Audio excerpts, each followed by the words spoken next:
baik, terima kasih atas kesempatan yang diberikan. Perkenalkan, nama saya Sarion Braisila Veronica dengan NIM 2304150 dari kelas 5 TI 6. Saat ini saya akan membuat video mengenai materi double exponential smoothing dengan mata kuliah kecerdasan buatan atau AI. Nah, apa sih pengertian double exponential smoothing?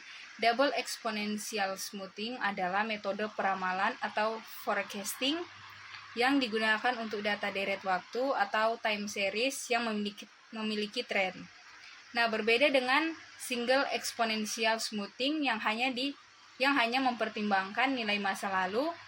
Metode ini menambahkan komponen tren untuk membuat hasil ramalan menjadi lebih akurat ketika data menunjukkan peningkatan atau penurunan yang konsisten dari waktu ke waktu. Nah, tujuan dari double exponential smoothing ini yang pertama menghasilkan ramalan jangka pendek dan menengah yang lebih akurat. Yang kedua, menangkap perubahan arah tren atau naik atau turun. Yang ketiga, menghaluskan data fluktuatif dengan tetap memperhatikan pola pertumbuhannya.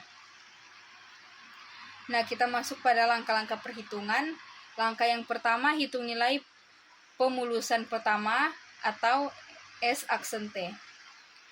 Rumusnya X aksen T sama dengan alfa Y kali T tambah 1 kurang alfa kali S aksen T min 1.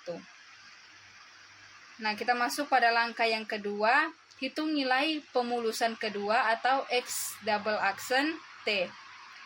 Rumusnya S double aksen T sama dengan alfa kali S aksen T tambah 1 kurang alfa kali S double aksen T min 1. Nah, pemulusan kedua ini kita gunakan untuk memperhitungkan tren dari data yang sudah dihaluskan. Langkah yang ketiga, kita hitung nilai konstanta level atau alfa aksen T. Rumusnya alfa aksen T sama dengan 2 kali aksen T. Rumusnya alfa aksen T sama dengan 2 kali S aksen T kurang S double aksen T. Nah, nilai ini menunjukkan posisi rata-rata atau level data pada periode T. Kita masuk pada langkah yang keempat, hitung nilai konstanta tren atau B aksen T. Rumusnya B aksen T sama dengan alfa per 1 kurang alfa kali S aksen T kurang S double aksen T. Nah, nilai ini menggambarkan arah dan besar tren perubahan data. Langkah yang kelima, kita hitung nilai peramalan ke depan atau S kali T tambah M. Nah, rumusnya S kali T tambah M sama dengan alfa aksen kali T tambah B aksen kali T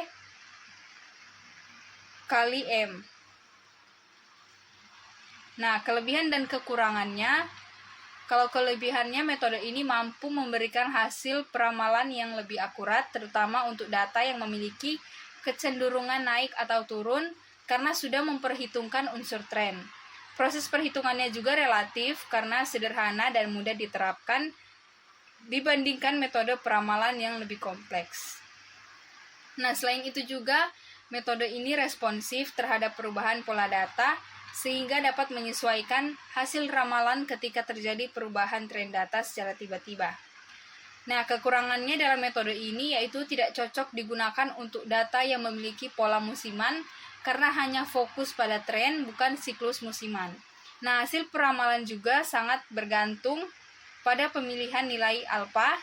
Jika pemilihan alfa tidak tepat, hasilnya bisa menjadi terlalu halus atau terlalu sensitif terhadap perubahan data.